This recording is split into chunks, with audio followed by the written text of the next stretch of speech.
నమస్తే welcome to YoYo TV. Kinjarapu Rammohan Naidu ప్రస్తుతం కేంద్ర మంత్రిగా ఉన్నారు. డిసెంబర్ 18, 1987లో జన్మించారు.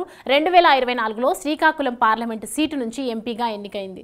తొలిసారి ఎంపీగా గెలిచే నాటికి రామ్మోహన్ వయస్సు కేవలం 26 సంవత్సరాలే. రాష్ట్రంలో అతి చిన్న వయస్సులో ఎంపీగా గెలిచిన ఈయనే.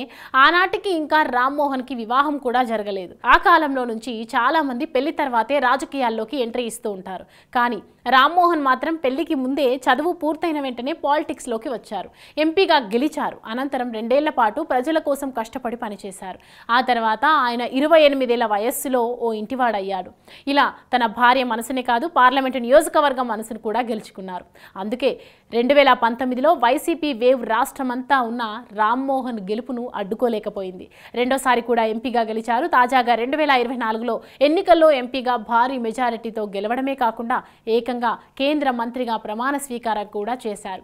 గతంలో ప్రధాన మంత్రులుగా పనిచేసిన దేవగౌడ కేబినెట్లో కింజారపు ఎర్రన్నాయుడు కేంద్ర మంత్రిగా పనిచేశారు.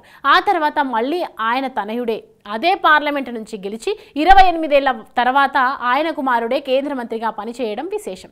రాజకీయాల్లో రామ్మోహన్ కేంద్ర మంత్రి స్థాయికి రావడానికి ఎంతో కష్టపడ్డారు. పార్లమెంట్లో ఏపీకి సంబంధించిన ఎంపీలు మాట్లాడాలంటే ఇంగ్లీష్లోనే మాట్లాడేవారు. కానీ రామ్మోహన్ మాత్రం హిందీలో అదరగొట్టేవాడు. ఎవరి కుర్రాడు అంటూ పార్లమెంట్ అంతా నివ్వెరపోయేలా ప్రత్యేక హోదాపై ఆయన మాట్లాడిన మాటలతో దేశమంతా పాపులర్ అయ్యారు. ఒకానొక సమయంలో రామ్మోహన్ నాయుడు పార్లమెంట్లో ఏపీకి సంబంధించిన సమస్యలపై మాట్లాడుతుండగా సమయం అయిపోయిందంటూ అక్కడున్న మైక్ను కట్ చేశారు.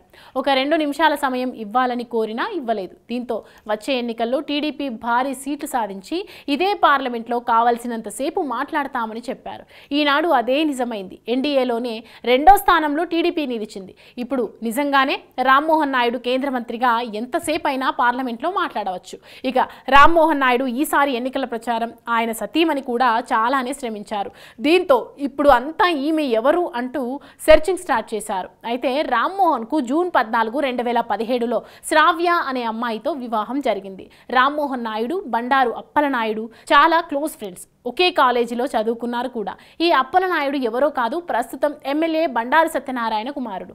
స్నేహితుడే కాబట్టి రామ్మోహన్ గురించి అన్ని విషయాలు పూర్తిగా తెలుసు. దీంతో అప్పటికే రాజకీయాల్లో సక్సెస్ చూసిన రామ్మోహన్ను తన చెల్లెలు శ్రావ్యను ఇచ్చి పెళ్లి చేస్తే బాగుంటుందనే ఆలోచన అప్పలనాయుడికి వచ్చింది. దీంతో ఇదే విషయాన్ని తన తండ్రికి చెప్పాడు. ఆయనకు కూడా ఓకే చెప్పడంతో అప్పలనాయుడు రామ్మోహన్కు తన చెల్లి గురించి చెప్పి మాట్లాడమన్నాడు. క్లోజ్ ఫ్రెండ్ కావడంతో శ్రావ్యతో మాట్లాడిన రామ్మోహన్ ఆమెనే వివాహం చేసుకోవాలని నిర్ణయించుకున్నాడు.